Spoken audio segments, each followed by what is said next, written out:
एक अंधे और गूंगे व्यक्ति की कहानी।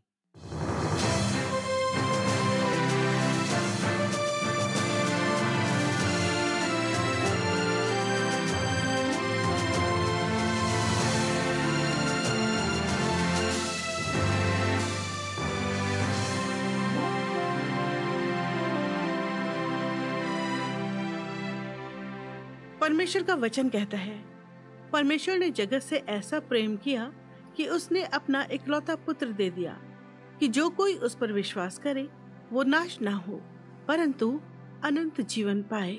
श्रोताओ, कार्यक्रम यीशु की कहानी में आपका स्वागत है। जब यीशु शिक्षा दे रहे होते और बीमारों को चंगाई दे रहे होते तो एक बड़ी भीड़ उन्हें सुनने के लिए जमा हो जाती। हालांकि फरीसी यीशु से घृणा करते थे और चाहते थे कि यीशु को यश ना मिल पाए।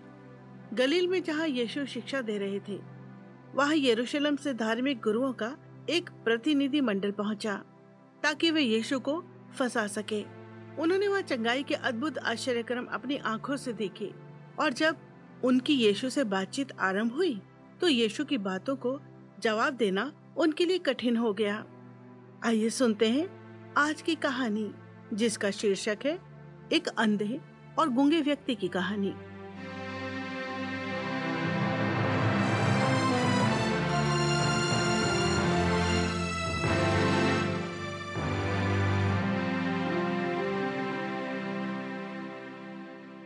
मन से ये यीशु नाम का जो व्यक्ति है, सचमुच में लोगों की बड़ी भीड़ को अपनी ओर और अपने मिशन की ओर आकर्षित कर रहा है।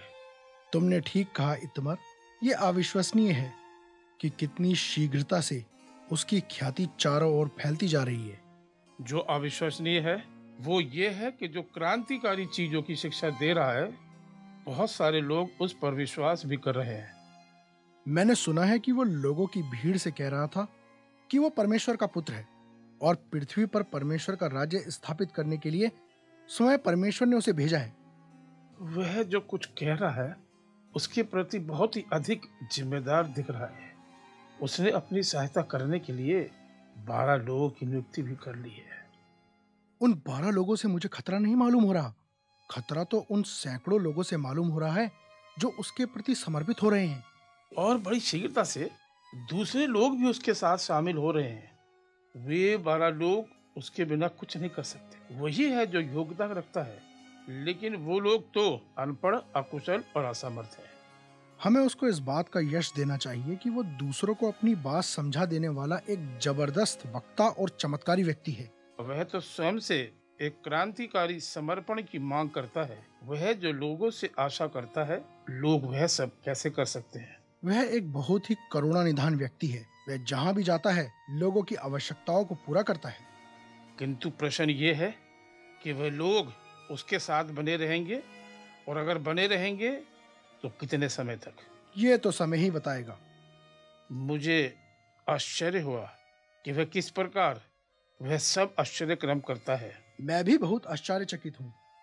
कहीं उसका पिता स्वयं शैतान तो नहीं है? कैसे कोई ये अधिकार के साथ दावा कर सकता है कि वो परमेश्वर का पुत्र है और ऐसे ऐसे अद्भुत आश्चर्यक्रम कर सकता है? मैं भी आश्चर्यचकित हूँ। शायद हमें देखने के लिए जाना ही चाहिए ताकि हम उसके रहस्य की खोज कर सकें। हाँ, आओ हम चलते हैं। हम स्वयं के लिए उसकी सच्चाई का पता लगाने के लिए जाएंगे। उसे किसी भी कीमत पर रोकना पड़ेगा। मैं समझता हूँ वह अब भी कफरनहूम में ही है। क्या तुम कल जा सकते हो? जल्द से जल्द हमें पता लगाना होगा सच में वो कौन है, इसलिए हमें जल्दी करना चाहिए। ये अच्छा विचार है। हमने बहुत सारे धोखेबाजों को पहले भी रोका है। आओ अब एक और धोखेबाज को रोकने चले।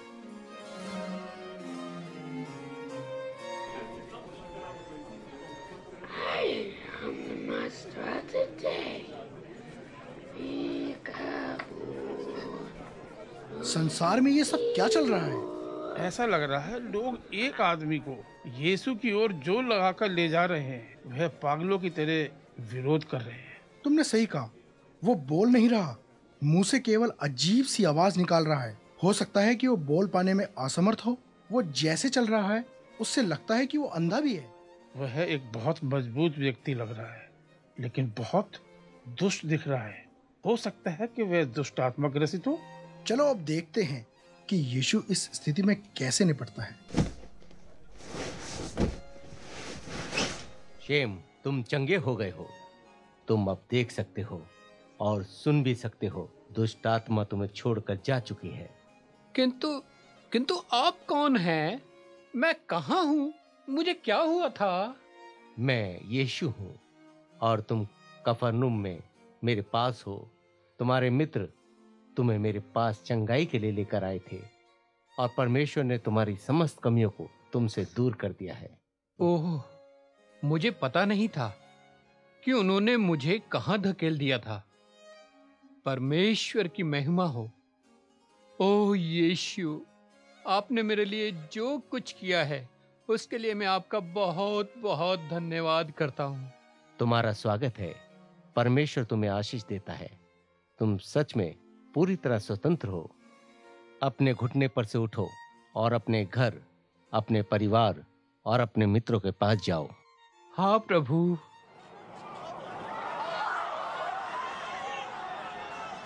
अपने घुटने पर से उठो और अपने घर, अपने परिवार और अपने मित्रों के पास जाओ। हाँ प्रभु।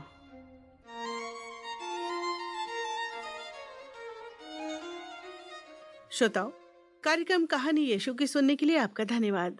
कुछ ही क्षणों में आप इस कहानी को फिर से सुन सकेंगे। यीशु जहाँ भी यात्रा करके जाते थे, लोग उनके पीछे पीछे चले आते थे। उनके उपदेशों को सुनना लोगों को प्रिय लगता था। बहुत सारे लोग अद्भुत रूप से चंगाई पाने के लिए आते थे।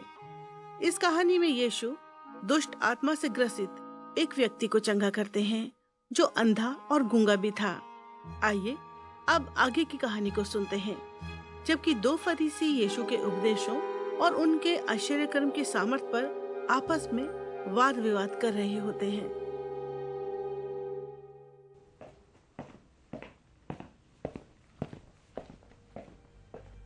इतमर, उसको सामर्थ बालजबूल की ओर से मिलती है। वो दाऊद की संतान नहीं है। मैं विश्वास करता हूँ तुम सही हो। वह दुष्ट आत्मा को बालजबूल की मदद से निकालता है, जो शैतान का राजकुमार है। उसकी सामर्थ से वो भगाता है।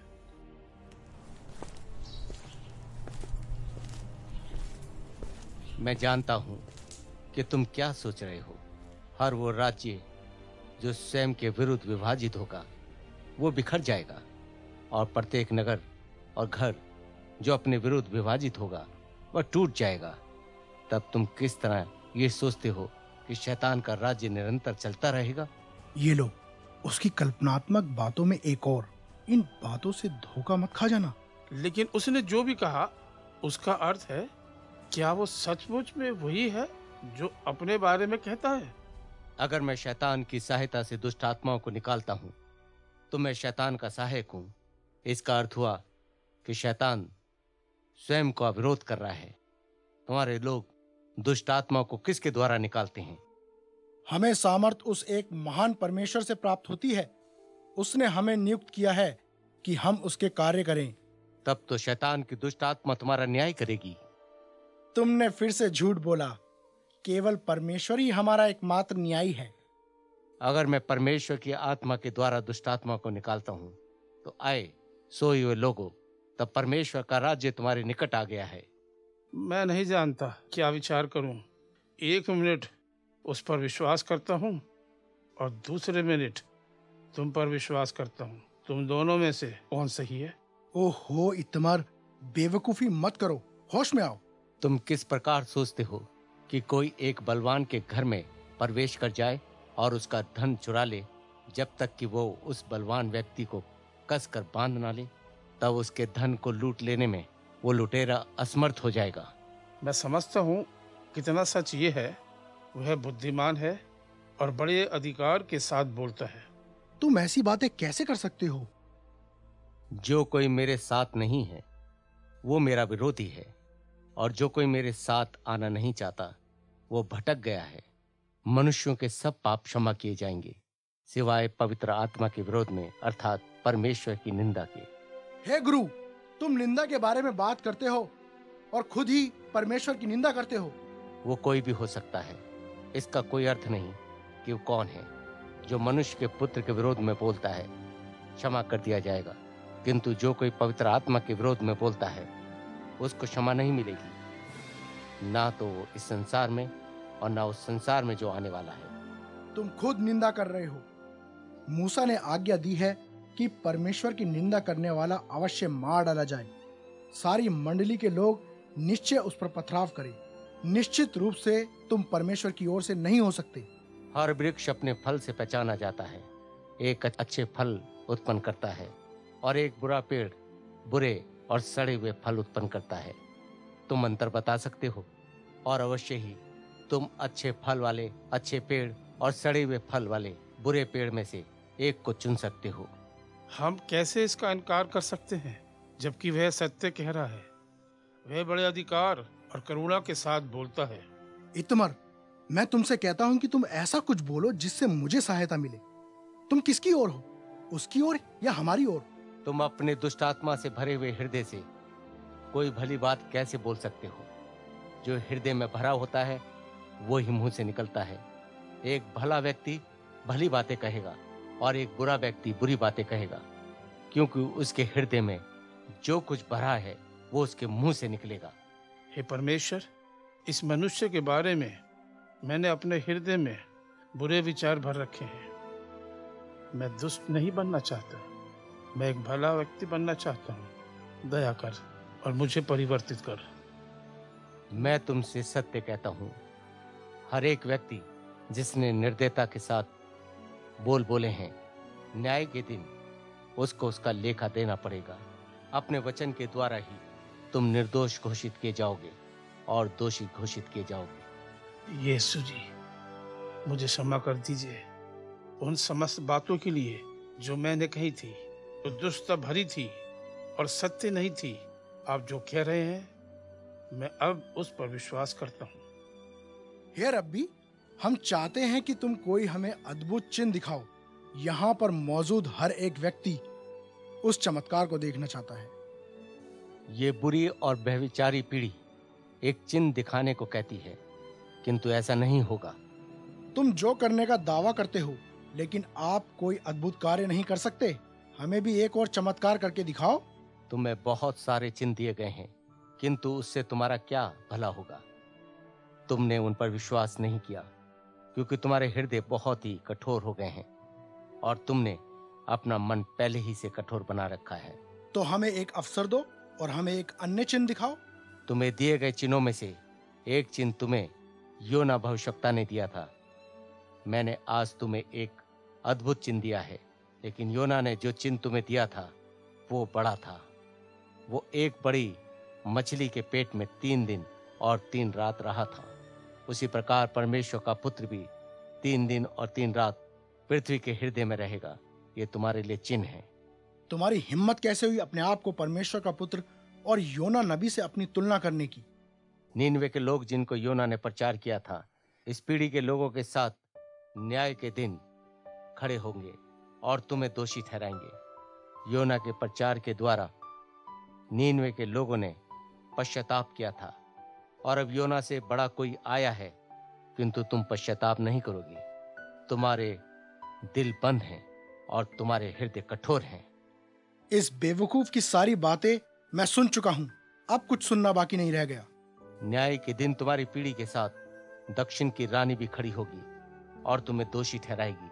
वह सुलेमान की बुद्धि की बातों को सुनने के लिए शीबा से आई थी और उसने पश्चाताप किया था, और तुम्हारे पास सुलेमान से कहीं बड़ा कोई आया है, किंतु तुम पश्चाताप नहीं करोगे। है यीशु जिसका हम लंबे समय से इंतजार कर रहे थे, वो आप ही मसीह हो, परमेश्वर का पुत्र, जिसके बारे में प्राचीन नबियों ने प्रतिज्ञा की थी।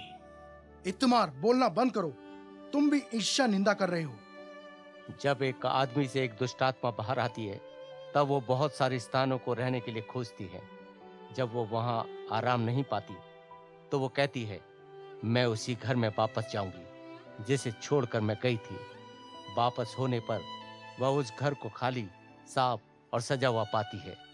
तब वह वहां रहने के लिए स्वयं से अधिक बुरी 7 और आत्माओं को बुला लेती है। अब उस आदमी की हालत पहले की तुलना में और भी बुरी हो जाती है, और ऐसा ही तुम बुरी पीढ़ी के साथ होगा। हे यीशु, मैं पश्चाताप करता हूँ। परमेश्वर तुम्हें आशीष दे हितमत। धन्य है वे जो परमेश्वर के सत्य को सुनकर उस पर विश्वास करते हैं, क्योंकि परमेश्वर का राज्य उन्हीं का है। इतमार, मैं तुम्हें चेतावनी देता हूँ कि इस आदमी की मत सुनो। तुम्हें अपने निर्णय पर पछतावा होगा। नहीं मनसे, मैं वहां पहुंच गया हूँ जहां मुझे होना चाहिए था। मैंने यीशु में स्वतंत्रता और छुटकारे को पा लिया है। मैं बहुत खुश हूँ। तुम उस पर विश्वास नहीं कर सकते। तुम मूर्ख नहीं हो। जब मैंने यीशु को उस गूंगे और अंधे व्यक्ति से दुष्ट आत्मा को निकालते हुए देखा, फिर उसे दृष्टि और सुनने की क्षमता प्रदान करते हुए देखा, तो मैंने ऐसा महसूस किया जैसे पहले कभी नहीं किया था। छोड़ो भी इन बातों को। आओ वापस यरूशलेम को चलते हैं, जहां तुम्हारे दिमाग को सीधा करेंगे। नहीं नहीं नहीं, अब मैं पीछे नहीं मुड़ सकता। मेरी ये इच्छा है कि तुम भी वैसा ही महसूस करते हो जैसे मैंने महसूस किया है। अब भविष्य में मेरा तुम्हारे से कोई नाता नहीं होगा, और तुमने जो किया है इसके बारे में जब सब लोग जानेंगे तो तुम समय को अकेला खड़ा पाओगे, जब परमेश्वर इस संसार का न्याय करेगा। नहीं मनसे, मुझे दुख है, किंतु वह तुम होंगे जो स्वयं को अकेला खड़ा पाओगे।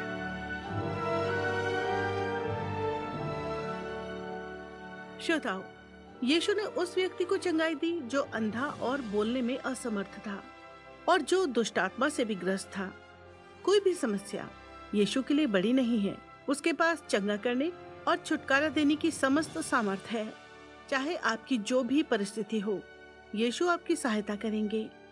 अब समय है कि हम परमेश्वर को अपना प्रत्युत्तर दें। जब यीशु मसीह को अपना उद्धारकर्ता मानकर हम उस पर भरोसा करते हैं और उसके पीछे चलने के लिए स्वयं को समर्पित करते हैं, तो हम अपने अपने पापों से क्षमा और अनंत जीवन को प्राप्त करते हैं। उसका आत्मा हमें वास करने आ जाता है और हमारी सहायता करता है। आत्मा आप ही निर्बलता में हमारी सहायता करता है। परमेश्वर चाहता है कि हम यीशु के विश्वासी के रूप में प्रत्येक दिन बढ़ते जाएं। एक अच्छे दिन को आरंभ करने का एक तरीका यह है कि परमेश्वर के वचन के एक भाग का हम पाठ करें और कुछ समय प्रार्थना में व्यतीत करें। यीशु के पीछे चलना हमेशा आसान नहीं होता। यीशु का विश्वासी होने के कारण कई बार एक व्यक्ति को सताव का सामना भी करना पड़ता है। हमें आश्चर्य नहीं करना चाहिए जब दूसरे हमें सताते हैं और हमें दुख में डाल देते हैं, क्योंकि हम यीशु के विश्वासी हैं। यीशु ने कहा है, यदि उन्होंने मुझे सताया है तो वो तुम्हें भी सताएंगे। सताव की स्थिति में भी एक विश्वासी होने के नाते प्रेम और क्षमा हमारा चरित्र होना चाहिए। यीशु ने कहा है, अपने दुश्मनों को प्रेम करो और उनके लिए प्रार्थना करो जो तुम्हें सताते हैं। हम अकेले सताव का सामना नहीं करते। हम जिस भी परीक्षा का सामना करते हैं, परमेश्वर उसके बारे में जानता है और वो हमारे साथ होता है। परमेश्वर ने कहा है, ना तो मैं तुम्हें छोड़ूंगा और ना तुम्हें त्यागूंगा। हमारे जीवन में उसकी उपस्थिति के कारण पवित्र शास्त्र के शब्दों में हम कह सकते हैं, प्रभु हमारा सहायक है, मैं ना डरूंगा। मनुष्य मेरा क्या कर सकता है। अब मैं एक संक्षिप्त प्रार्थना करने जा रही हूँ। आप इस प्रार्थना को ध्यान पूर्वक सुनिए और अपनी व्यक्तिगत प्रार्थना बनाएं। प्रिय प्रभु यीशु, मेरे जीवन में आने के लिए आपका धन्यवाद। एक विश्वासी के रूप में बढ़ने में आप मेरी सहायता कीजिए। जब मुझे सताव का सामना करना पड़े तो मुझे मजबूत बनने में मेरी मदद कीजिए। आपका धन्यवाद हो कि आप कभी मुझे अकेला नहीं छोड़ेंगे। यीशु मसीह के नाम में, आमीन। श्रोता, हमारे साथ प्रार्थना में बने रहने के लिए आपका धन्यवाद।